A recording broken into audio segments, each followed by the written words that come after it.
Eran los años 2000 y Lisa trabajaba como trabajadora social en el Departamento de Servicios para Niños y Familias del Condado de Cuyahoga. Estaba casada y se encontraba en ese momento embarazada.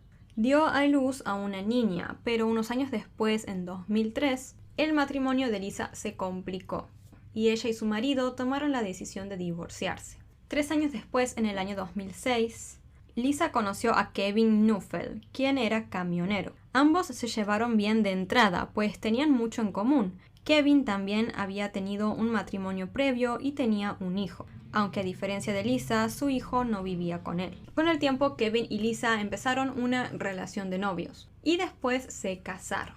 Tras esto, se mudaron a una casa encantadora en un suburbio en Willoughby Hills, un pintoresco pueblo cerca de Cleveland, Ohio. En el año 2009 tuvieron una hija, a quien le pusieron de nombre Hailey. Luego el matrimonio decidió adoptar y así se incorporó a la familia Sabrina de 18 años. Así la familia Neufeld quedó compuesta por 5 miembros. Kevin y Lisa Neufeld, Hailey, la hija de Kevin y Lisa, que para el año 2012 tenía 3 años, Megan, la hija anterior de Lisa de 13, y Sabrina, la hija adoptiva de 18 años. La casa de los Neufeld era tranquila y común. Tenía 3 habitaciones y contaba con un jardín para que las niñas jugaran. El mismo tenía un trampolín y un juego de madera con tobogán. Las niñas parecían estar bien cuidadas y queridas. No había ningún motivo aparente para sospechar que algo andaba muy mal en la familia. El 12 de noviembre de aquel año 2012, Kevin estaba en su trabajo, mientras que Lisa se encontraba en casa con las niñas, Hailey, Megan y Sabrina. Lisa solía acostar a Hailey aproximadamente a las 10 de la noche, pero como era muy pequeña, la niña solía tener la costumbre de a mitad de la noche salirse de su habitación e irse a dormir a la cama de sus padres. Así que Lisa sabía que por más de que la acostara en su cama, no iba a quedar toda la noche ahí. Pero bueno, de todos modos, como era costumbre, Lisa fue y dejó a Hailey durmiendo en su habitación. Unos minutos después, todas en la casa se fueron ya a dormir, excepto Sabrina, quien esa noche en particular se quedó en el living hasta más tarde trabajando en un proyecto para su clase de literatura británica. Ella se quedó muy tranquila en la sala, trabajando y escuchando música con sus auriculares. Así Sabrina trabajó en su proyecto hasta más o menos la medianoche y luego subió a su habitación para descansar, pero sintió un dolor de cabeza muy fuerte que no la dejó dormir. Así que Sabrina fue hasta la habitación de Kevin y Lisa, abrió el botiquín que había allí y se tomó algunos medicamentos. Después de eso, toda la casa quedó en silencio absoluto. Alrededor de la 1:15 de la madrugada, Megan se despertó porque escuchó unos ruidos bastante fuertes en su casa. Parecía que estaba habiendo una pelea. Megan entonces salió de su habitación y se dirigió a la de sus padres. Fue ahí cuando vio lo inimaginable, algo que nadie y mucho menos una niña debería ver. Megan encontró a su madre y a Sabrina en una situación espantosa. A la 1:17 las autoridades llegaron a la casa y una vez ahí pudieron distinguir bien cómo era la escena. La habitación del matrimonio de Lisa y Kevin estaba completamente cubierta de sangre. Lisa había sido apuñalada 178 veces en la cabeza, en el cuello, en el torso y en las extremidades. Tenía varias heridas defensivas que, valga la redundancia, demostraban que había intentado defenderse. Pero algunas heridas que tenía eran tan graves que el cuchillo, es decir, el arma homicida, había sido torcido. O sea, ustedes imagínense la fuerza con la que se tuvo que haber cometido el ataque. Para ese momento ya no había nada que hacer. Lisa había fallecido. Sabrina, por su parte, estaba ahí en la habitación con vida, totalmente cubierta de sangre y sosteniendo el cuchillo. Hailey, la niña pequeña de 3 años, estaba escondida en el armario y Megan, por su parte, aún con el teléfono en la mano, le suplicaba a la policía que por favor detuviera el ataque que estaba ocurriendo en su casa.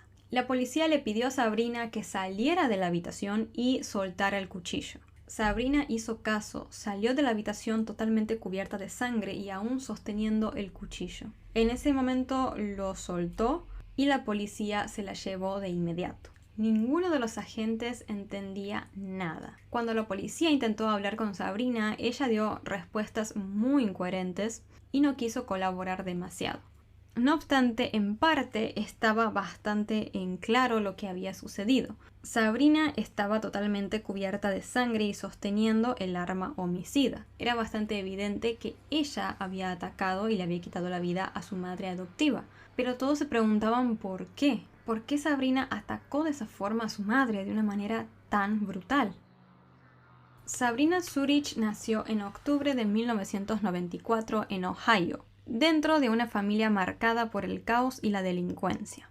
Sus padres eran Mark Zunich, de 35 años, y Susan Edwards, de 40. Ambos tenían antecedentes criminales extensos. Susan, la madre, había pasado 6 meses en prisión por robo mayor, y 6 años después fue atrapada administrándole sustancias ilegales, ustedes ya saben cuáles, a adolescentes en Cleveland. Mark Zunich, el padre de Sabrina, no se quedó atrás en su historial criminal. Antes de que Sabrina naciera, ya había sido arrestado varias veces por conducta desordenada y conducción bajo los efectos del alcohol. Cuando Sabrina tenía 16 años, su padre una vez más fue arrestado, pero esta vez por violencia doméstica en contra de su esposa. Mark un día le dio dinero a Susan para que le fuera a comprar alcohol, y después la acusó de haberle robado el dinero.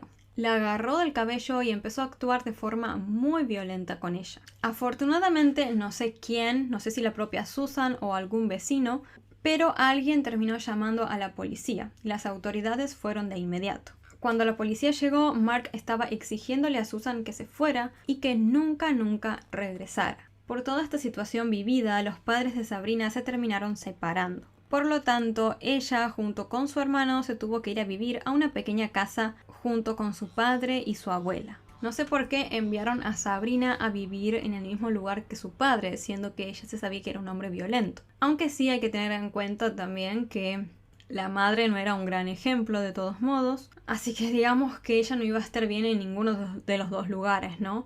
Pero no sé, siento que haberla enviado con su padre, que ya tenía antecedentes de violencia, no fue la mejor elección. Los vecinos de Sabrina a menudo llamaban a la policía, porque Mark solía comportarse de forma bastante errática, pues se la pasaba todo el día borracho. Incluso a veces le ponía vodka en la bebida de Sabrina para que ella se durmiera más rápido. A Mark todo el tiempo literalmente lo arrestaban por conducir borracho y por daños a la propiedad. Así Sabrina en general creció en un entorno muy complicado y conflictivo. Incluso en una ocasión le terminaron diagnosticando TDA, o sea, trastorno del déficit de atención. En la escuela, Sabrina, quizás como era de esperarse, presentó problemas de ira. Se metía constantemente en diferentes peleas. Además, en esa época también Sabrina empezó a abusar de ciertas sustancias. Ustedes ya saben a cuáles me refiero. Con el tiempo, con Mark convertido en un alcohólico irresponsable y su abuela incapaz de cuidarla por ser ya una persona mayor, Sabrina fue enviada a un hogar grupal del condado. Este hogar estaba diseñado para modificar comportamientos en niños y adolescentes de manera estructurada. Después de que Sabrina se fue al hogar, su padre Mark falleció por una aparente sobredosis de drogas. Pero al menos digamos que Sabrina para ese entonces ya estaba, como les comenté, en el hogar, intentando mejorar su comportamiento y su vida. Tiempo después, Sabrina llamó la atención de una familia, quienes decidieron adoptarla. Esta familia, como ya estarán suponiendo, era la familia Nuffer. Lisa, quien gracias a su trabajo había conocido la dificultad de manejar problemas familiares, quería ofrecerle a un niño o a un adolescente una nueva oportunidad. Y por eso ella y su esposo decidieron adoptar a Sabrina. Sabrina de esta forma empezó una nueva vida. Comenzó a conocer lo que era una verdadera familia, una familia en donde abundaba el amor y el cariño. Lisa, con experiencia en trabajar con niños problemáticos como trabajadora social, al principio trató a Sabrina con mucha compasión. Y ella inició esta nueva etapa trasladándose a una nueva escuela. y con el tiempo Sabrina mostró cambios drásticos para bien. En su nueva escuela se comportó de forma tranquila. No tenía para nada comportamientos violentos, hacía siempre sus trabajos y nunca faltaba. No obstante, la familia Knuffel parecía unida en el exterior, pero en realidad las tensiones ahí estaban a punto de estallar. A pesar de los avances de Sabrina, la relación entre ella y Lisa se deterioró rápidamente, y la vida de Sabrina tomó un giro bastante inesperado. Sabrina le contó un día a una amiga que Lisa estaba convirtiendo su vida en un infierno y que tenían discusiones muy intensas. Sabrina sentía que Lisa en los desacuerdos siempre favorecía a sus dos hijas biológicas, creando así una división en el hogar entre ella, Megan y Hailey por un lado, y Sabrina y Kevin por el otro. Sabrina se empezó a cansar de esta situación y comenzó a buscar apoyo en Kevin, su padre adoptivo. Él se mostró desde un principio muy dispuesto a consolarla. De golpe, Kevin y Sabrina empezaron a ser muy cercanos, pero demasiado, a tal punto que esta cercanía no pasó desapercibida para los amigos de la familia, quienes habían empezado a notar una dinámica bastante extraña entre ellos. Se dieron cuenta de que entre los dos se hacían bromas y comentarios bastante inapropiados. Y los amigos hacían bien en sospechar, porque efectivamente el vínculo entre Sabrina y Kevin había subido a otro nivel. Kevin había comenzado una relación amorosa con Sabrina, su hija adoptiva. Según Sabrina, todo comenzó un día cuando ella quiso hacerle masajes a él. Digo, manito va, manito viene, y ustedes ya saben cómo termina todo. A partir de ese día, los dos empezaron a mantener su relación en absoluto secreto. A pesar de eso, Sabrina tenía agendado a su padre biológico con el nombre de Kevin Love en su iPod. Durante ese mismo tiempo, Kevin también empezó a decirle a sus amigos que últimamente estaba peleando mucho con su esposa y que era muy probable que se divorciara. Pero digamos que para ese punto él ya había recontrastado con Sabrina, que era su hija adoptiva, o sea, no solo le había sido infiel a su esposa, sino que también lo había hecho con Sabrina, o sea. Y las cosas siguieron así hasta que a mediados del 2012 la relación entre Sabrina y Lisa empeoró aún más. Sabrina se sentía muy unida con su hermanita adoptiva Hailey y creía que Lisa con sus actitudes buscaba mantenerlas separadas. En una ocasión, Lisa incluso llegó a reprimir físicamente a Sabrina. Y Sabrina, que ya había visto la violencia en su vida, se dio cuenta de inmediato de que eso no estaba bien.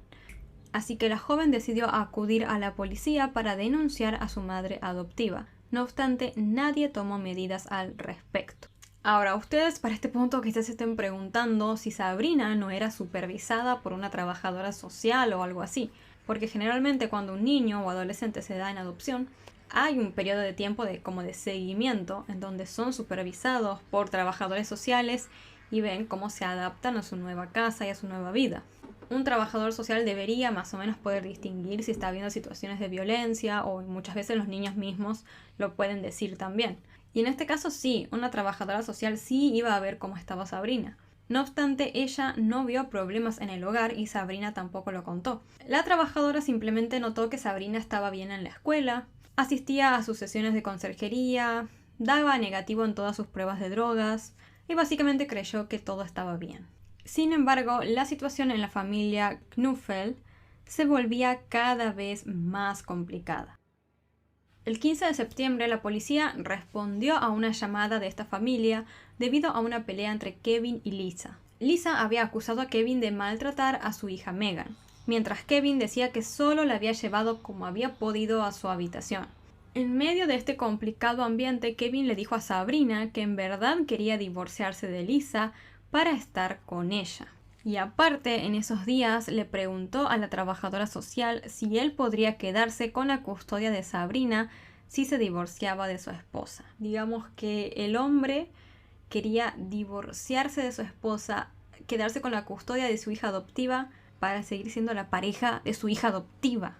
En octubre del 2012, un mes antes de los hechos, Kevin le confesó a un amigo que Lisa, su esposa, ya sospechaba que había una relación entre él y Sabrina. Y claramente que no va a sospechar, ¿no? Si toda esa relación está sucediendo dentro de su misma casa. Creo yo que en un punto te terminas dando cuenta. Además, Kevin le comentó a su amigo ese día que él ya estaba buscando a un abogado para que lo ayudara con el divorcio. Y bajo todo este contexto que les presenté, llegó el día 12 de noviembre de aquel año, el día en el cual sucedieron los hechos. Aquella noche, como les comenté, Kevin estaba trabajando cuando sucedió todo, y desde el trabajo recibió el llamado de la policía, informándole lo que había sucedido en su casa. Las autoridades le contaron, un poco todo lo que había pasado, y le dijeron que sus 2 hijas pequeñas estaban en la estación de policía. Kevin salió del trabajo rápido y se fue a la estación a buscar a sus hijas. Sabrina también se encontraba allí, pero ella estaba totalmente incomunicada. Cuando Kevin llegó a la estación de policía, los agentes notaron algo muy extraño en él. El hombre estaba calmado, sorprendentemente tranquilo para la situación que estaba viviendo. Le acababan de comentar que su hija adoptiva había asesinado a su esposa. Kevin estaba súper tranquilo y simplemente expresó el deseo de querer conocer todos los detalles de lo que había pasado e insistió en ver a Sabrina, pero no se lo permitieron. Sabrina en ese momento estaba siendo interrogada por la policía. Ella afirmaba que no recordaba nada del ataque a Lisa.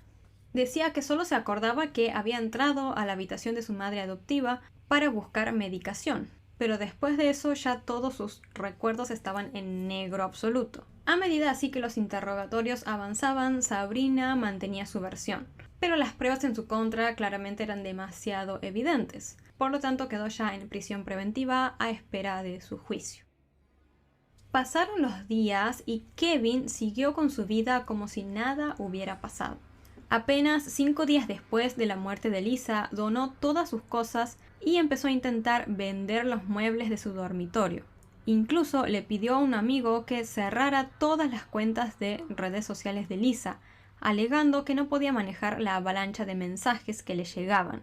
Yo supongo que con esto se habrá referido como a mensajes, a notificaciones de personas que subían fotos con Lisa, homenajes y ese tipo de cosas. Durante esos días también Kevin contrató a una empresa de limpieza para que limpiaran muy bien toda la habitación en donde había sucedido el crimen. Como ven, él tenía todo el tiempo una actitud muy fría y pragmática. Él, cuando llamó a la empresa de limpieza, les dijo que fueran lo más rápido posible a su casa, que él pagaría lo que sea porque el dinero ya no era un problema. Y esto en parte era cierto porque Kevin había cobrado $250,000 del seguro de vida de su esposa y después cobró otros seguros más, sumando un total de $785,000.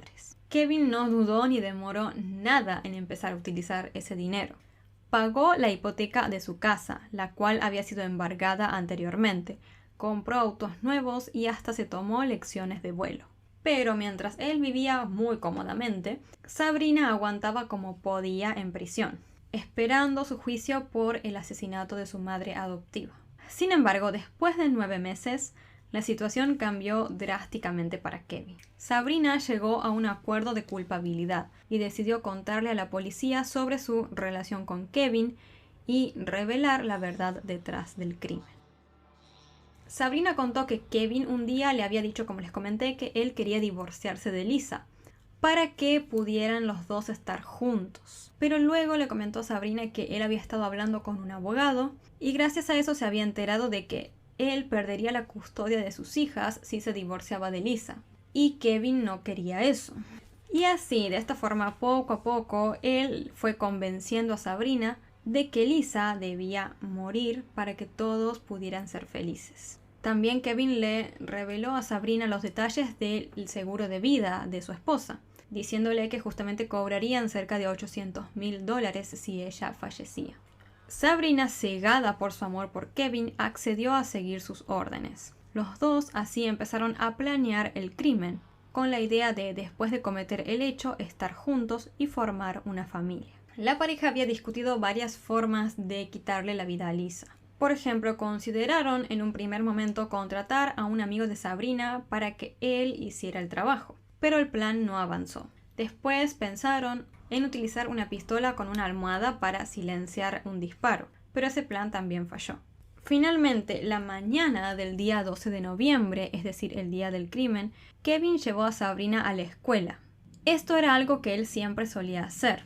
Usualmente Kevin llevaba a Sabrina a la escuela y ahí ellos tenían sus encuentros íntimos. Pero esa mañana fue distinta porque en un arrebato de rabia, Kevin le dijo a Sabrina que la noche anterior había tenido una discusión muy fuerte con su esposa, que ya no la aguantaba más y que pensaba suicidarse si ella no moría ese mismo día. Sabrina, muy enamorada de Kevin, se asustó y le dijo que esa misma noche ella iba a asesinar a Lisa. En ese mismo instante, ambos planearon que Sabrina entraría a la habitación de Lisa esa noche y la atacaría con un cuchillo. La idea era llevar a cabo el ataque sin hacer demasiado ruido para no despertar a las niñas. Kevin, además, para terminar de convencer a Sabrina, le dijo que si era atrapada, ella debía fingir amnesia y actuar como si no recordara nada, ya que así seguramente podría salir ilesa. Sabrina se creyó todo esto porque estaba tan enamorada de Kevin que confiaba plenamente en él. No obstante, esta estrategia claramente no le había servido para nada a Sabrina porque había demasiadas pruebas en su contra. Entonces, sabiendo que se le venía la pena máxima encima, fue que ella tomó la decisión de llegar a este acuerdo de culpabilidad, en el que ella confesaría toda la verdad a cambio de una reducción de la condena. Después de la confesión de Sabrina, Kevin fue finalmente arrestado y acusado de complicidad en el asesinato agravado de su esposa. Sabrina, por su parte, se declaró culpable y fue condenada a cadena perpetua con posibilidad de libertad condicional después de los 30 años, es decir, más o menos en el año 2042. Por otro lado, el juicio de Kevin Nuffel por el asesinato de Lisa comenzó en mayo del 2014.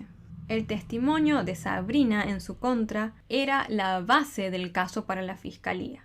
Kevin se declaró no culpable y su defensa argumentó que no habían pruebas de su relación con Sabrina ni de su plan para asesinar a Lisa. Lo único que había en contra de Kevin, según la defensa, era la palabra de Sabrina, quien era una joven problemática con antecedentes de abusos de sustancias, según cómo la describieron los abogados defensores. Pero el tribunal no lo consideró así. Veían a Kevin como una persona manipuladora, que simplemente había usado a Sabrina para conseguir lo que quería. Creían que él jamás la había amado y que jamás había estado verdaderamente dispuesto a formar una familia con ella. Simplemente veían que Kevin se había aprovechado de una joven que era bastante inestable y vulnerable. Así, el 11 de junio del 2014, Kevin fue encontrado culpable de todos los cargos. Recibió una condena a cadena perpetua con posibilidad de libertad condicional después de 30 años. En toda esta historia, claramente, quienes salieron enormemente perjudicadas también fueron las niñas, las hijitas de Lisa y Kevin. Ellas primero perdieron a su madre. Y no solo eso, una de ellas presenció toda la situación. Y por si todo eso ya no fuera lo suficiente doloroso y traumante, después también terminaron perdiendo a su padre, ya que él pasará prácticamente el resto de su vida en prisión. Obviamente que está bien que eso pase porque él tiene que pagar por lo que hizo, pero de todos modos es triste ver cómo él mismo destruyó toda la vida que tenía y la vida entera de sus dos niñas. Este caso fue presentado en un capítulo de la serie Snape Behind Bars, en donde hablaron con Sabrina desde la cárcel y ella contó toda la escalofriante historia detrás del asesinato de su madre adoptiva. Bueno, no sé qué opinarán ustedes de toda esta historia. La verdad que, una vez más, la realidad superó la ficción, y con creces. Es impresionante hasta dónde puede llegar la gente. Yo creo que en verdad Kevin manipuló totalmente a Sabrina siendo consciente de que ella era una chica vulnerable. No digo que ella no sea culpable, pero digamos, él era súper consciente de su pasado, de quizás como esa carencia de afecto que tenía y todo eso, y bueno, él se termina aprovechando de ella. Es todo un conjunto de situaciones muy tristes y problemáticas que terminaron desencadenando esta situación. Pero sí, en parte sí siento que es verdad que no hay como pruebas quizás tan sólidas en contra de Kevin, pero yo creo que sí, lo encontraron culpable por algo se debe haber visto claramente que él fue, digamos, cómplice, ¿no? En todo este caso, bueno, digamos que el ideador, básicamente, de todo el crimen. Si no, no lo habrían condenado y mucho menos a una perpetua. Pero bueno, coméntenme ustedes qué opinan de todo esto. ¿Creen que Kevin es culpable? ¿Creen quizás que es inocente? Y en realidad 100% culpable es Sabrina, no lo sé. Déjenme sus opiniones siempre y cuando sea con respeto. Imagínense a una joven adinerada, de buena familia y con una gran vida, y que un día de la nada toma la decisión de hacer una de las cosas más espantosas que una persona puede decidir hacer. Este es un caso que de verdad movilizó extremadamente a todo el país de Brasil y pasó literalmente a la historia por la brutalidad y las características que tuvo el crimen. Así que sin mucho más que agregar, vamos a empezar. Este es el caso de la familia von Richthofen. Nos ubicamos en Sao Paulo, Brasil. En las primeras horas del 1 de noviembre de 2002, Susan, de 18 años, y su hermano Andreas, de 15, regresaban a su casa como cualquier otro día. Pero aquella vez en particular encontraron que toda la casa estaba extremadamente desordenada. Parecía que había habido un robo. Los jóvenes sabían que sus padres eran los únicos que tenían que estar en la casa, así que en cuanto vieron todo esto corrieron hacia la habitación de sus padres, solo para encontrarse con una escena extremadamente espantosa. Todas las paredes estaban cubiertas de sangre, y sus padres, el señor y la señora von Richthofen, fueron encontrados sin vida encima de un charco de sangre. Tenían además sus cabezas envueltas en toallas y plástico. Susan Louise von Richthofen nació en Sao Paulo el 3 de noviembre de 1983. Era hija de su padre alemán Manfred Albert von Richthofen y de su madre brasileña Maricia von Richthofen. No sé si se pronunciará así, Maricia o Maricia, algo así. Manfred, el padre, era ingeniero y director de DERSA, una empresa estatal que gestiona la infraestructura vial. También había trabajado antes como ingeniero principal en el proyecto de la autopista Mario Covas, mientras que su madre, por su lado, era psicóloga. En 1987 nació el hermano menor de Susan, Andreas. Toda la familia von Richthofen parecía una familia ejemplar. Estaban muy bien económicamente y todo el mundo hablaba muy bien de ellos. Manfred, el padre, y Susan eran bastante reservados, mientras que Andrés se parecía más a su madre, pues era muy sociable. Como la familia, como les conté, tenía mucho dinero, los niños tuvieron acceso desde siempre a la mejor educación.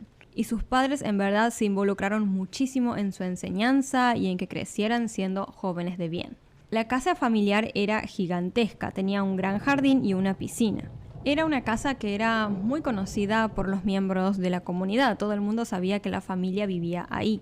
Incluso entre la comunidad circulaban una serie de rumores que decían que la familia podría estar relacionada con una familia noble de apellido Richthofen en Alemania. Se decía incluso que Manfred era sobrino del famoso piloto alemán, el Barón Rojo, quien falleció en 1918. Susan tenía una muy buena relación con sus padres y su hermano, y era vista por todos como la personificación de la chica ideal. Era rubia, atlética y hablaba 5 idiomas con fluidez: portugués, inglés, español, francés y alemán. Sus compañeros de clase describían a Susan como una chica que parecía ser feliz, pero al mismo tiempo era muy reservada, mientras que sus maestros creían que era muy talentosa. Después de graduarse de la secundaria, en el Collegium Humboldt, Susan comenzó a estudiar Derecho en la Universidad Católica de San Pablo. Mientras tanto, Andreas se dedicó a aprender a volar aviones de control remoto junto a un joven de 18 años llamado Daniel Sino. Fue a través de Andreas que Susan terminó conociendo a Daniel. Se llevaron muy bien y con el tiempo se pusieron de novios. A pesar de que Susan estaba muy feliz por su nueva relación, temía que sus padres la desaprobaran, porque Daniel venía de una familia bastante humilde y creía que a sus padres no les iba a gustar eso. Por lo tanto, Susan trató de mantener al principio su relación en secreto. Sin embargo, varios meses después, sus padres la descubrieron.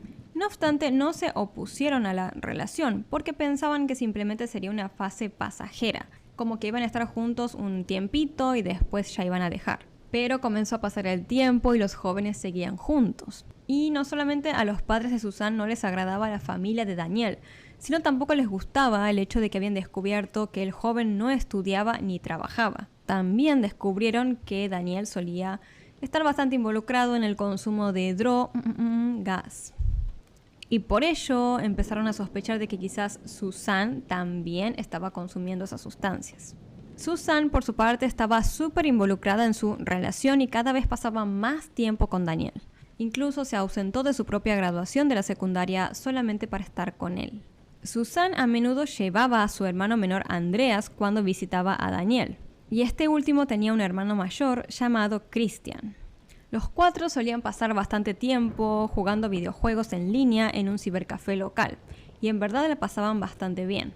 Bueno, solamente ellos, porque los padres de Susan y de Andreas claramente no estaban para nada cómodos con el hecho de que sus dos hijos pasaran tiempo con Daniel y su hermano. Y la verdad no se equivocaban tanto, porque no es que Daniel y su hermano eran simplemente chicos que no estudiaban y que consumían cada tanto. Eran en su barrio conocidos por ser delincuentes peligrosos. Y Christian incluso había tenido una adicción muy fuerte a la cocaína, a tal punto que estuvo varios meses en rehabilitación. Los padres de Susan sabían muy bien en dónde se estaba metiendo su hija y no querían saber más nada con eso. Esperaban algo mucho mejor para ella. Así que con el tiempo ya se lo empezaron a hacer notar y le empezaron a decir que ellos no estaban para nada de acuerdo con esa relación que ella tenía con Daniel. A Susan esto no le importó demasiado, incluso a finales del 2002 ella comenzó a pasar casi todas las noches en casa de Daniel, mintiéndoles a sus padres que en realidad se iba a quedar en la casa de una amiga. E hizo esto durante bastante tiempo, hasta que un día, en abril del 2002, en una de esas noches, los acontecimientos tomaron un giro inesperado. Susan le dijo como de costumbre a su madre que pasaría la noche en la casa de una amiga. Pero cuando la madre llamó a la amiga para confirmarlo, la joven le dijo que Susan no se encontraba con ella.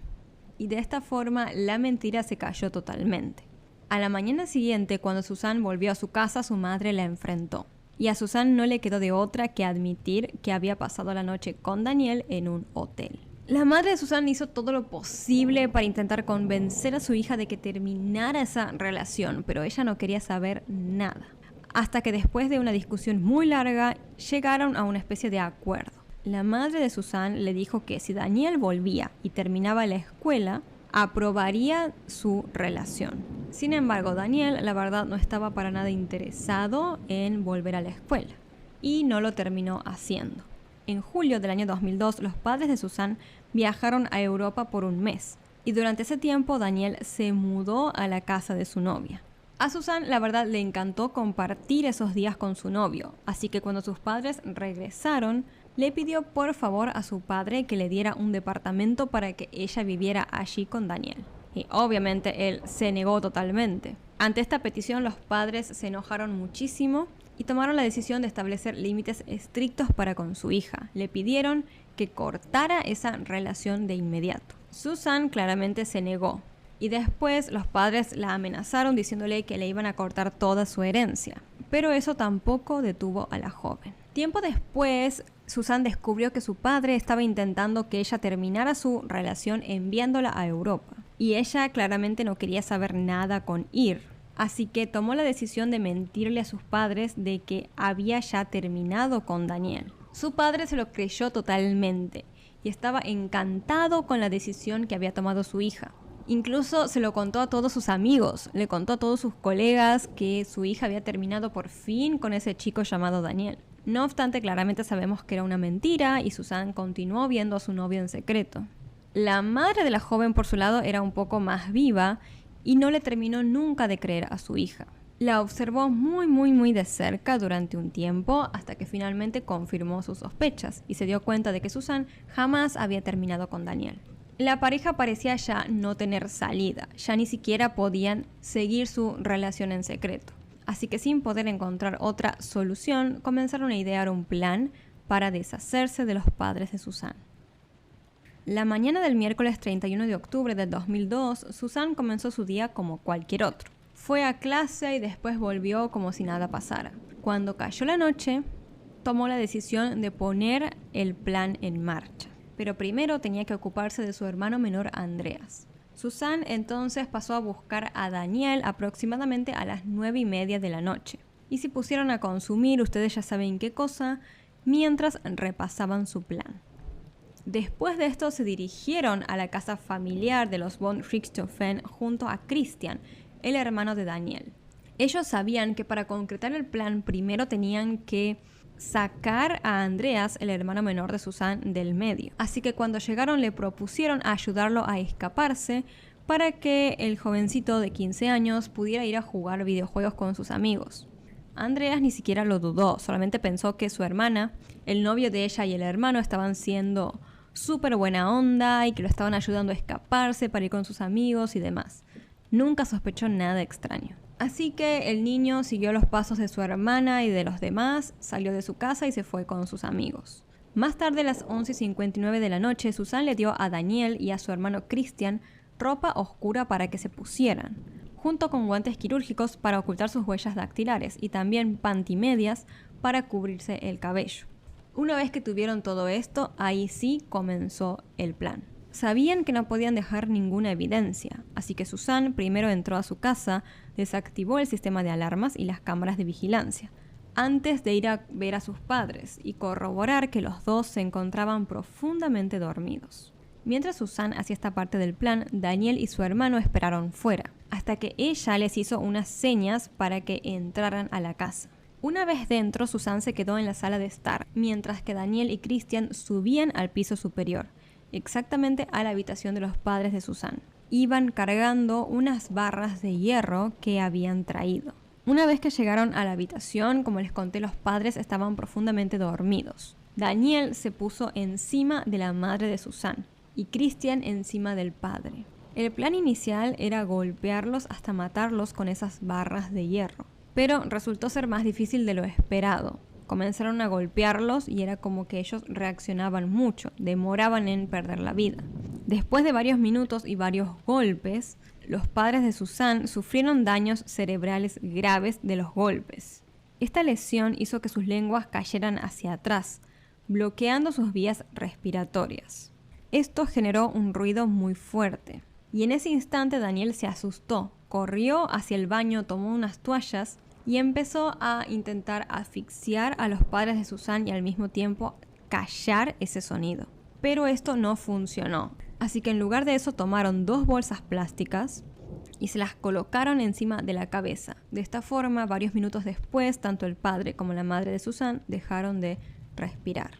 Después de confirmar que sus padres ya habían fallecido, Susan empezó a sacar cosas de su casa como para simular un robo. El plan era hacer parecer que todo había sido eso nada más, un robo que había salido mal. No se sabe si fue la descarga de adrenalina, el miedo a ser atrapados o qué, pero los jóvenes cometieron un error. No tomaron lo que en verdad un ladrón se habría llevado, porque Susan simplemente tomó, por ejemplo, billetes, algunos dólares y euros, pero se dejó cosas muy importantes y costosas, como por ejemplo teléfonos móviles, computadoras, autos y demás. Después de tomar todas estas cosas, hicieron un desorden en toda la casa y una vez se sintieron satisfechos con cómo habían armado toda la escena del crimen, los 3 se subieron al auto de Susan y se dirigieron a otro lugar en donde tiraron la ropa que habían usado esa noche, las barras de hierro, los guantes y demás cosas. Después de esto, Susan y Daniel dejaron a Christian en un McDonald's cercano al departamento de su abuela.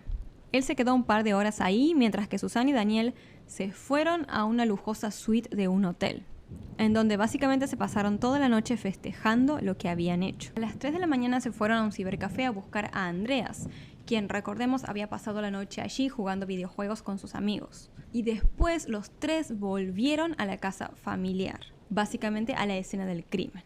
Una vez que llegaron, Daniel llamó a la policía y les hizo creer que habían llegado y de la nada se habían encontrado con esa espantosa escena. Los agentes de policía, en cuanto escucharon la llamada, se dirigieron a la casa y allí se encontraron efectivamente con que los padres de Susan habían sido brutalmente asesinados. Susan y Daniel les dijeron a los agentes que al parecer todo se había tratado de un robo que había salido mal. No obstante, los investigadores se dieron cuenta desde un principio que esto no se había tratado de un robo. Como les comenté, las pertenencias más valiosas de la familia aún se encontraban dentro de la casa. Y además no había señales de entrada forzada. Por otro lado, descubrieron que el sistema de alarmas había sido manipulado y las cámaras de seguridad desactivadas. Así que la policía directamente centró sus sospechas en Susan, quien no hizo mucho como para no parecer sospechosa, la verdad. Porque si bien amigos y familiares informaron que la vieron destrozada en el funeral de sus padres, Tan solo unas horas después, la joven organizó una fiesta en la misma casa donde sus padres habían sido asesinados tan solo 3 días antes. Quienes la vieron dijeron que Susan parecía una joven normal que se estaba divirtiendo en una fiesta. Ni cerca parecía ser una chica que acababa de perder a sus padres. Es por eso que la policía comenzó a vigilar muy de cerca a Susan. Con el tiempo, la joven comenzó a mostrarse más interesada en el dinero de sus padres y en la herencia que en intentar descubrir quién los había asesinado. Los agentes de policía, por su parte, además de poner su atención en Susan, comenzaron a investigar tanto a Daniel como a su hermano Christian. Y así descubrieron que este último había comprado una motocicleta Suzuki de $3,600 tan solo 10 horas después del crimen. En cuanto Susan se enteró de esta compra, confrontó tanto a Christian como a Daniel, diciéndoles que fue una decisión totalmente imprudente porque claramente los iba a hacer ver como sospechosos. Los tres comenzaron a discutir y todo el conflicto terminó con Susan tomando la decisión de terminar su relación con Daniel. Debido a esta extraña compra, el día 7 de noviembre de 2002, Christian fue enviado a la comisaría para ser interrogado. Cuando los agentes le preguntaron sobre la motocicleta, el joven dio 3 versiones diferentes sobre cómo la había conseguido, hasta que finalmente se quebró y admitió que la había comprado con dinero que le había robado a los padres de Susan. Susan también fue interrogada ese mismo día y al principio negó estar involucrada en el crimen espantoso de sus padres. No obstante, después de mucha presión por parte de la policía, la joven tomó la decisión de confesar. Para el día 9 de noviembre, Susan, Daniel y Christian ya estaban bajo custodia policial acusados de doble homicidio. Andreas, el hermano menor de Susan, estaba claramente destrozado. Había perdido a sus padres de una forma espantosa y ahora se había enterado de que su hermana no solamente era la culpable, sino que también seguramente pasaría mucho tiempo en prisión. Por otro lado, 2 personas que él quería mucho, que eran Christian y Daniel, también eran culpables y seguramente se enfrentaban a largas condenas. A pesar de todo lo que Susan había hecho, Andreas tomó la decisión de apoyarla y permanecer a su lado, pues no podía soportar la idea de perder a alguien más. La ley brasileña establece la presunción de inocencia hasta que se demuestre lo contrario. Por ende, si una persona es acusada de algo hasta que se lleve a cabo su juicio y se la encuentre culpable, puede permanecer bajo arresto domiciliario en lugar de quedarse en una prisión normal. Y esto fue lo que pasó con Susan, quien permaneció en su casa esperando el día de su juicio. Mientras esperaba su juicio, Susan presentó una demanda para apoderarse de la totalidad de la herencia de sus padres. Pero encontraron una pistola dentro de un osito de peluche de Susan y los investigadores consideraron que este podría haber sido un intento de poner en peligro la vida de su hermano Andreas. Por ende, terminó perdiendo la demanda, cuando si no era por esto, quizás la terminaba ganando. El crimen de los padres de Susan se terminó convirtiendo en un tema candente en Brasil y el caso se hizo extremadamente mediático. La opinión pública se encontraba totalmente dividida sobre a quién veían como responsable de lo que había sucedido. Muchas personas pensaban que los verdaderos culpables eran Daniel y Christian, quienes eran ya delincuentes y que ellos habían manipulado a Susan, mientras que otros veían a Susan como una niña consentida y mimada, que había arrastrado ella a su novio y al hermano de este a matar a sus padres. En abril del 2006, Susan fue entrevistada en un programa de televisión. Ahí ella apareció usando una camiseta rosa de Minnie Mouse y unos clips de colores en su cabello. Durante esa entrevista ella dio su versión de los hechos y dijo que al plan lo habían armado los 3 juntos, es decir, ella misma, Daniel y Christian. Durante la entrevista, Susan se aferró a su abogado y todo el tiempo culpó a Daniel. Dijo que él la había manipulado y la había llevado a quitarle la vida a su familia más querida. Además, aseguró que Daniel la había obligado desde siempre a consumir gas con él constantemente. Susan en esta entrevista logró convencer a gran parte del público. Muchos pasaron a considerarla una víctima de toda la situación. Pero la entrevista continuó al día siguiente y fue entonces cuando Susan perdió gran parte de esa simpatía que había logrado construir. Antes de que comenzara la misma, el equipo de noticias había colocado los micrófonos, pero Susan y su abogado no sabían que estaban encendidos. Entonces ellos comenzaron a hablar y salió al aire cómo el abogado le decía a Susan cosas que tenía que decir o hacer. Por ejemplo, en un momento le dijo: comienza a llorar y di que ya no quieres hablar más. Esta situación destruyó por completo toda la credibilidad de Susan, y todos los intentos de su equipo defensor para salvar la situación terminó siendo totalmente inútil. Por otro lado, otro secreto salió a la luz. Los investigadores encontraron 2 cuentas bancarias suizas de Manfred, el padre de Susan, abiertas en noviembre de 2001. Dentro de estas cuentas habían aproximadamente 10 millones de euros. La fiscalía luego recibió unos documentos de una fuente anónima mostrando una serie de transacciones que básicamente confirmarían que ese dinero provenía a causa de un acto de corrupción. El juicio para los 3 jóvenes quedó programado para el 5 de junio del año 2006. No obstante, comenzó en verdad el día 17 de julio, con 200 personas en la corte que habían ido a observar el tan esperado juicio. Para este punto, Danielle y Susan llevaban ya casi 4 años separados. Durante el juicio, ella culpó fuertemente a Danielle por el crimen, mientras que él y su hermano insistieron en que había sido Susan quien había organizado todo. Además, Danielle aseguró que Susan había estado considerando matar a sus padres desde hacía 1 año antes de los hechos. Después del juicio, que duró más o menos 4 meses, el veredicto fue finalmente emitido el día 20 de noviembre del año 2006. El jurado encontró a los 3 culpables. Christian, Danielle y Susan fueron condenados finalmente a 40 años de prisión. Susan era extremadamente conocida porque recordemos que como su caso era muy mediático, todo el mundo sabía quién era. Es por esto que para evitar que le hicieran daño, Susan tuvo que, durante los primeros 7 meses de su condena, en una zona totalmente aislada de la prisión. Andreas, su hermano, la visitó durante un tiempo, pero ningún otro miembro de la familia lo hizo.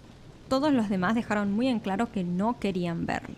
Después de cumplir 3 años en prisión, Susan solicitó en el año 2009 que el resto de su sentencia se convirtiera en arresto domiciliario, pero su solicitud fue rechazada. Por otro lado, Andreas recibió mucho repudio por parte del público porque a nadie le gustaba que él siguiera apoyando y viendo a su hermana, a esa persona que le había hecho algo tan espantoso a sus padres.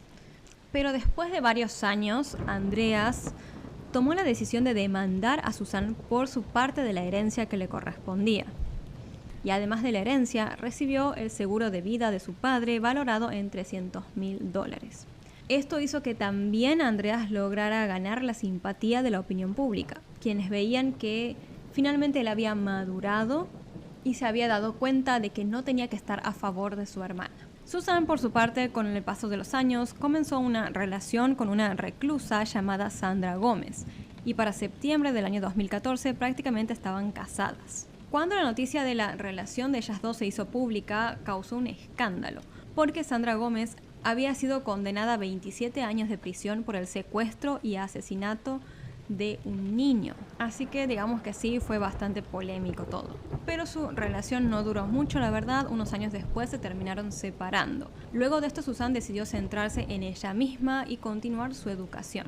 Los prisioneros en Brasil, cuando cumplen 6 años de condena y tienen buen comportamiento, pueden ser admitidos en un programa llamado semiabierto. Este programa les otorga más libertad dentro de la cárcel e incluye 6 permisos temporales para salir de la cárcel en eventos especiales, como por ejemplo el Día de la Madre, el Día del Padre, Navidad y Año Nuevo. Tanto Susan como Christian y Danielle fueron admitidos en este programa.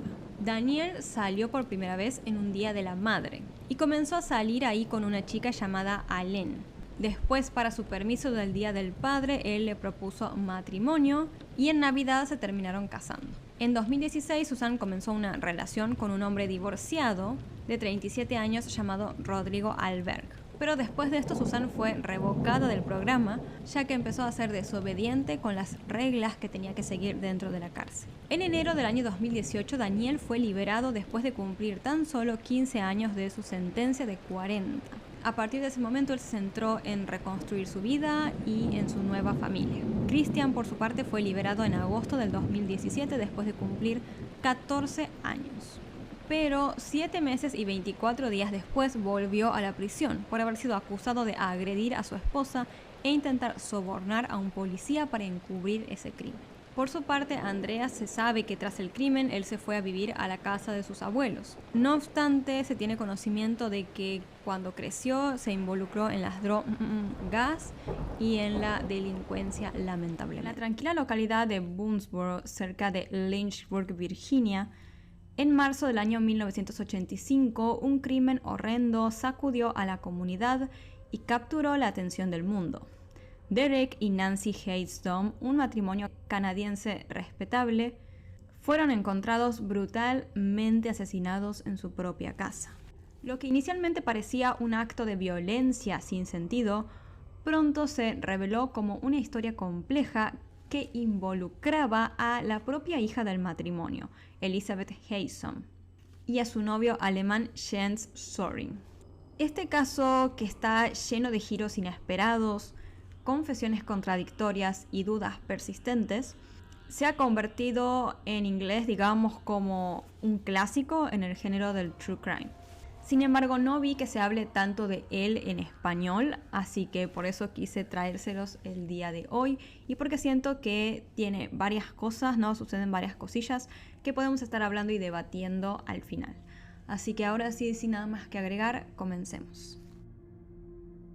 Elizabeth Hayston provenía de una familia canadiense de buena posición económica. Su padre, Derek Hayston, era un ejecutivo de la industria del acero, mientras que su madre, Nancy Astor Benedict Hayston, era artista. La familia Hayston era acomodada y contaba con 5 hijos de matrimonios anteriores.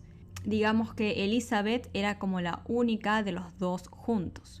Ella recibió una educación privilegiada, asistiendo a internados de prestigio en Suiza e Inglaterra.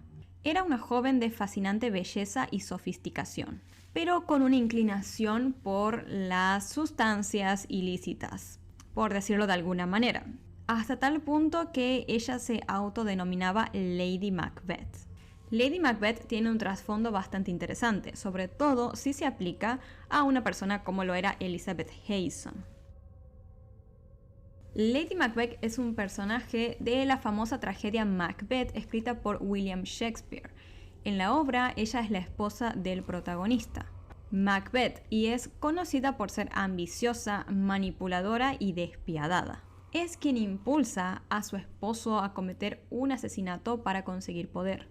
Y aunque en un principio parece fuerte e implacable, termina consumida por la culpa y la locura. Perdón si les spoileé un poco.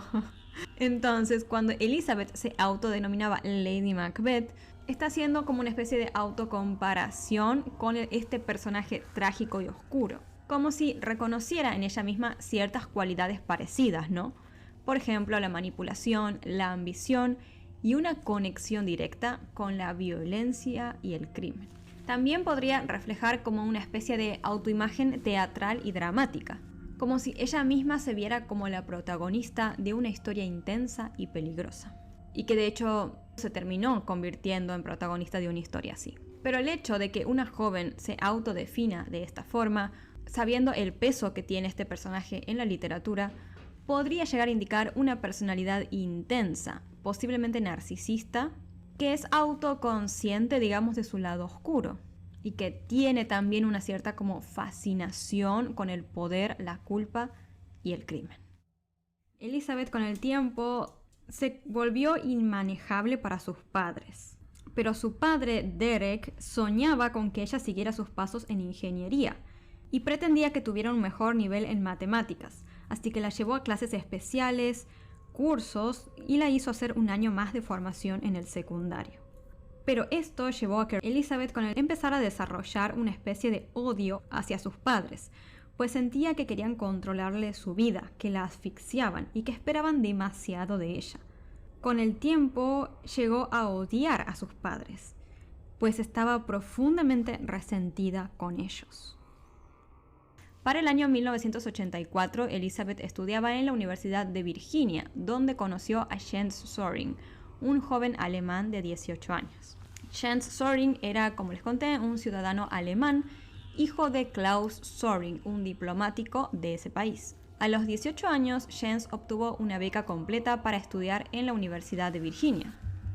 Y fue así justamente como él terminó estudiando en esta institución y conociendo a Elizabeth. Jens era considerado como un estudiante brillante, llegando a formar parte de Jefferson Scholar, algo así, el cual es un programa que es aún más selectivo dentro de la universidad.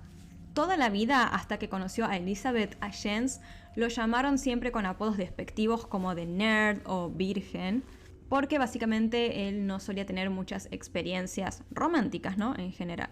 Entonces medio que le hacían un poco de bullying por ese lado.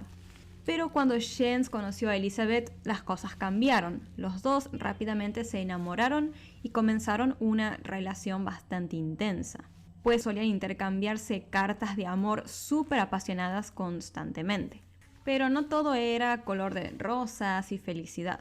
Al parecer, Elizabeth solía generar cierta influencia en Jens para que él también consumiera esas sustancias ilícitas. Además, Elizabeth no tenía mucha buena fama, digamos, con cómo trataba a los hombres. Ella, según se cuenta, había expresado en algún momento que le gustaba como hacer que los hombres se enamoraran de ella para después humillarlos. Pero aparentemente sus sentimientos hacia Jens eran diferentes y auténticos. En una de sus primeras cartas, Elizabeth le escribió a Sorin: «Querido Jens, te amo con egoísmo y dolor. Durante 10 años me he despreciado y vos cambiaste eso. Todas mis defensas están bajas. Sos la única persona a la que he amado. La edad y la decrepitud no me causan temor. La pérdida y la vicisitud no me horrorizan. Ni siquiera la muerte me desanima, fijada en una certeza del amor indisoluble.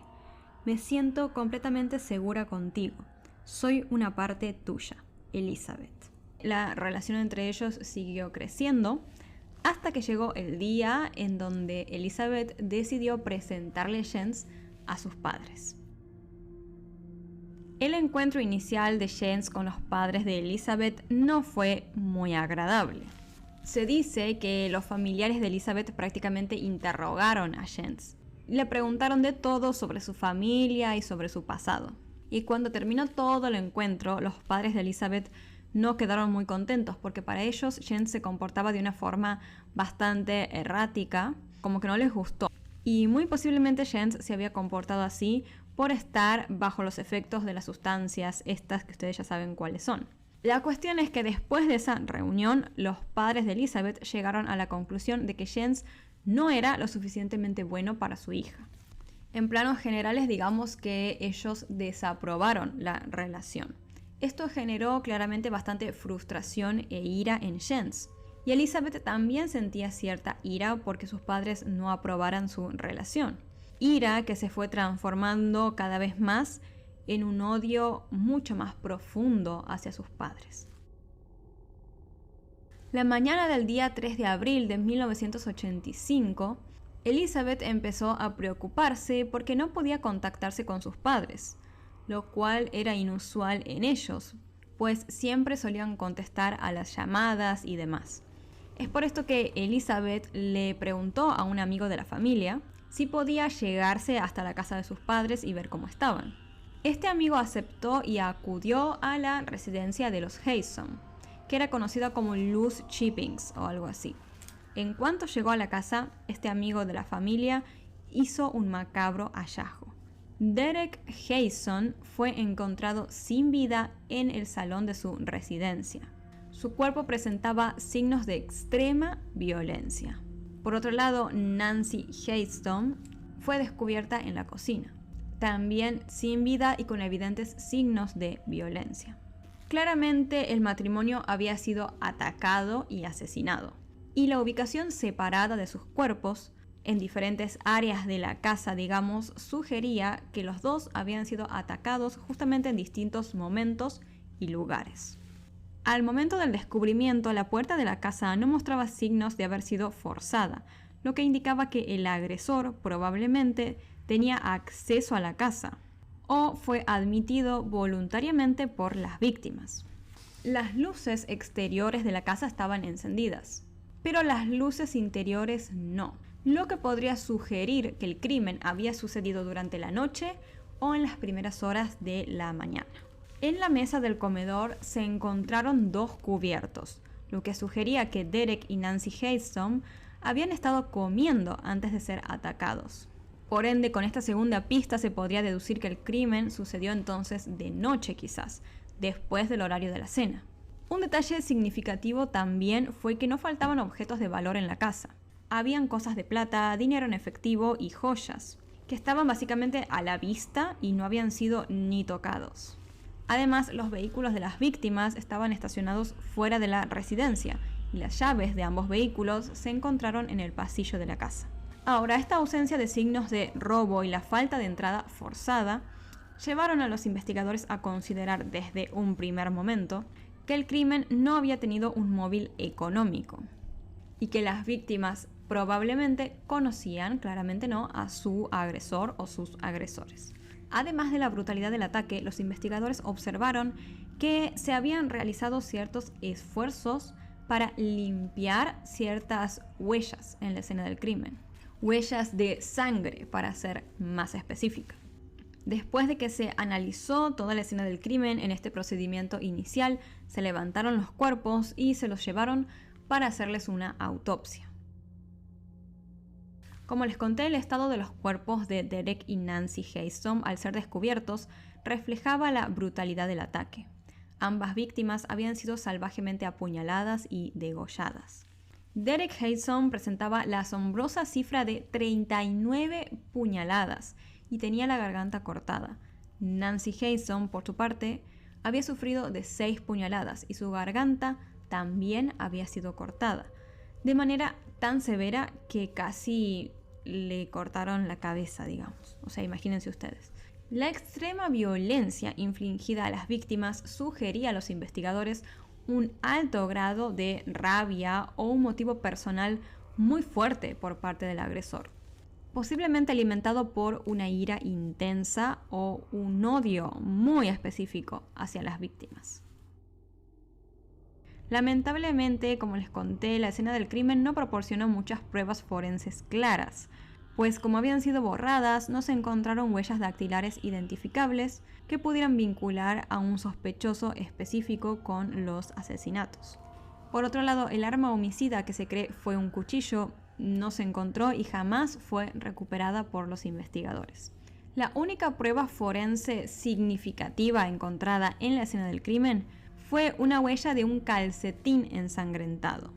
No era una huella como de algo de una parte del cuerpo humano, digamos, sino una huella, de un calcetín, de una media, como le digan en su país, totalmente ensangrentado, que él o los agresores se habían olvidado, al parecer, de borrar. Además, se halló la presencia de una marca con el número 666 grabada en el suelo del comedor. Inicialmente, las autoridades investigaron a una mujer que al parecer era una exnovia de uno de los hijos de las víctimas, porque recordemos que los padres de Elizabeth, además de a ella, tenían otros hijos de matrimonios anteriores, y que al parecer este hijo había decidido cortar, esa relación que tenía esa mujer, quedando ella muy enojada por eso. Los investigadores creyeron que quizás esta mujer podría haber llegado a buscar algún tipo de venganza. No obstante, después de algunas pesquisas, esta línea de investigación fue descartada. Por otro lado, la presencia de una marca con el número 666 que estaba grabada en el suelo del comedor llevó a la policía a considerar brevemente la teoría de que quizás un grupo de adolescentes con algún tipo de inclinación satánica u obsesión así podrían ser los posibles perpetradores. Para continuar con las investigaciones como parte de las primeras actuaciones, los investigadores llevaron a cabo entrevistas con diferentes familiares y personas cercanas a Derek y Nancy Haysom. Estas entrevistas tenían como objetivo recopilar información sobre las víctimas, sus hábitos, sus relaciones, cualquier posible conflicto o enemigo que pudieran haber tenido. Y fue durante estas ruedas de entrevista que la que más llamó la atención fue la que se le hizo a Elizabeth Haysom, la hija del matrimonio asesinado. La policía durante estas entrevistas notó de inmediato que había una cierta discrepancia con respecto al kilometraje del auto de alquiler que Elizabeth Haysom y Jens, su novio, habían utilizado el fin de semana en el cual sucedieron los crímenes. Tanto Elizabeth como James contaron que los dos habían viajado a Washington durante ese fin de semana en el cual sucedieron los hechos. Pero el kilometraje que marcaba su auto excedía considerablemente la distancia que deberían haber recorrido por ese viaje ida y vuelta. Esta inconsistencia fue la primera pista que hizo que los investigadores comenzaran a apuntar hacia Elizabeth y su novio James como posibles sospechosos.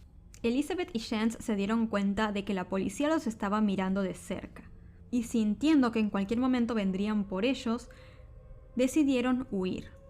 Se subieron por separado a un vuelo rumbo a Nueva York, luego siguieron a París, Luxemburgo y Yugoslavia. Hasta que en mayo de 1986, un custodio de seguridad de una tienda departamental en un área de Londres vio a la pareja y notó que tenían comportamientos muy sospechosos, así que decidió alertar a la policía. Los agentes llegaron rápidamente al lugar y detuvieron a Elizabeth y James.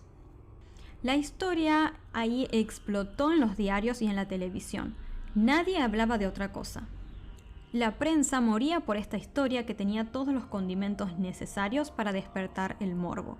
Odio brutal, asesinos jóvenes, bellos y educados, dinero mezclado con sangre y una fuga de película. A eso había que sumarle que también se hablaba de magia negra y vudú por algunas señales encontradas en la escena del crimen, como por ejemplo aquel número 666 marcado, que es el número de la bestia, del diablo básicamente según el Apocalipsis. Las autoridades continuaron interrogando a la pareja hasta que un día, bajo interrogatorio por parte de las autoridades británicas, estadounidenses y alemanas, James Soring se quebró y terminó confesando el doble asesinato varias veces. En una declaración jurada fechada el 24 de julio de 1986, un investigador de la policía del condado de Bedford registró la confesión de James en presencia de 2 policías del Reino Unido y los investigadores de Virginia. James declaró que él estaba muy enamorado de Elizabeth y que debido a que los padres se oponían a su relación, ellos planearon asesinarlos. Afirmó que tanto él como Elizabeth alquilaron efectivamente un auto en Virginia y condujeron hasta Washington como para tener una coartada. Desde Washington, James solo condujo de nuevo hasta Virginia y fue hasta la casa de los padres de su novia. Cuando llegó, tocó la puerta. En el interior, Nancy y Derek se sorprendieron. Era tarde, estaban cenando y no esperaban a nadie. Derek abrió y se encontró en los escalones de la entrada a James, el novio de su hija. Le preguntó por Elizabeth, pero él le dijo que estaba solo y de paso. Derek entonces hizo entrar a James a la casa. Incluso le ofreció algo de comer y de beber. Según James, después de esto hablaron un buen rato, hasta que comenzaron a discutir. Tras esa discusión, James tomó un cuchillo y les quitó la vida a sus suegros. Elizabeth, el día 8 de junio, cuando se enteró de que su novio había confesado todo, pidió urgente hablar con el agente principal del caso y le dejó en claro que los dos eran igualmente culpables del crimen, que ella también había participado en el hecho. Luego se hicieron públicas unas partes de las cartas que se enviaban James y Elizabeth, que parecían probar que en verdad los dos habían estado involucrados en el crimen. En una de esas cartas, James decía: «Querida Elizabeth, te amo. El amor es una forma de meditación y la mejor arma contra tus padres. Dependiendo de su estado mental y su flexibilidad emocional, tu padre, por ejemplo, podría morir en un enfrentamiento. Dios mío, ¿cómo tengo planeada la escena de la cena? Por cierto, el vudú sí es posible». En otro párrafo, James agregó: «No he explorado el lado de mí que desea apelar a los extremos. Todavía tengo que matar. Quizás ese sea el extremo que busco». En una parte de la respuesta de Elizabeth a esto, ella dijo: «Podemos esperar a graduarnos y luego dejarlos atrás. O podemos deshacernos de ellos pronto», refiriéndose a sus padres. Un mes después de ser arrestados, Elizabeth le escribió a James desde su celda. Y en esa carta le dijo que ya no lo amaba más, que su relación estaba terminada y que cada uno seguiría su camino. Con todo esto que pasó, James y Elizabeth quedaron esperando su juicio. pero durante el mismo sucedieron varias cosas inesperadas. Durante el juicio de Jens en 1990, él se declaró no culpable.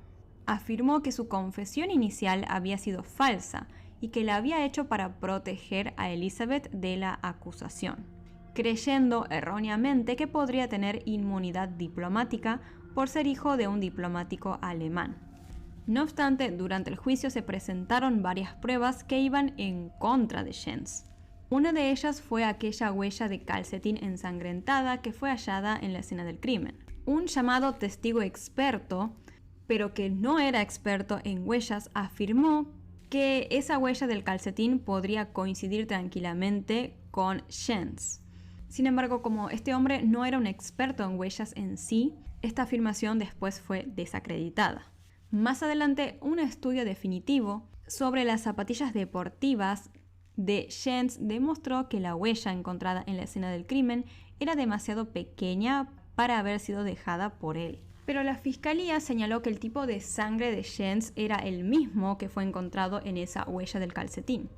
Además, un testigo dijo que en el funeral de las víctimas, Jens tenía vendajes en los dedos y un hematoma en la cara, lo que coincidiría con haber sido partícipe de una agresión muy fuerte como lo fue el crimen en contra del matrimonio. Sin embargo, la defensa presentó la teoría de que quizás fue Elizabeth quien cometió los crímenes y que Jens en verdad había confesado solamente por buscar proteger a su novia. Para respaldar esta teoría presentaron una serie de pruebas. Dijeron que esa huella de calcetín se asemejaba demasiado a la de Elizabeth y que además se habían hallado ciertas huellas dactilares en la escena del crimen que correspondían a ella. No obstante, hay que tener en cuenta que esa era la casa de los padres de la joven, por ende, esas huellas pudieron haber quedado de otro día que ella fue hasta allí. Pero también se comentó que se terminó encontrando sangre del tipo del de Elizabeth también en la escena del crimen. Durante el juicio, Elizabeth decidió declarar y ella contó que había sido Jens quien verdaderamente había cometido los asesinatos. Finalmente, después de todo esto, se dieron a conocer las decisiones finales y las condenas. Elizabeth Haysom fue encontrada culpable de asesinato y fue sentenciada a 90 años de prisión. Jens Soring, por otro lado, fue condenado a 2 cadenas perpetuas consecutivas. Por ende, en planos generales, la justicia llegó a la conclusión de que tanto Elizabeth como Jens habían cometido el crimen y que por lo tanto los dos eran culpables. Tras su condena, Jens presentó numerosas apelaciones y peticiones alegando irregularidades en la investigación y en su juicio. Todas fueron rechazadas por los tribunales. A lo largo de los años, Soring ha mantenido su inocencia, afirmando que él confesó falsamente para proteger a Elizabeth, creyendo que su inmunidad diplomática se extendería a él.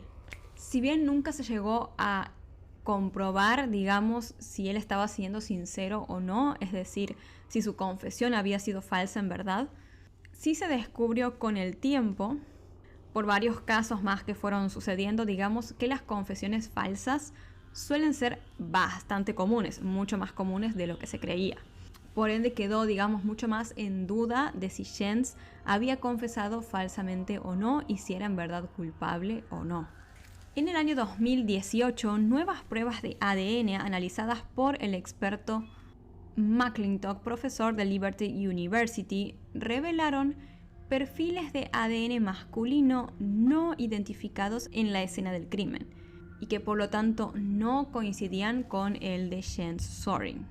Este experto dijo que este nuevo hallazgo podría llevar al indulto de Jens Soring y a la reapertura del caso para encontrar al verdadero culpable.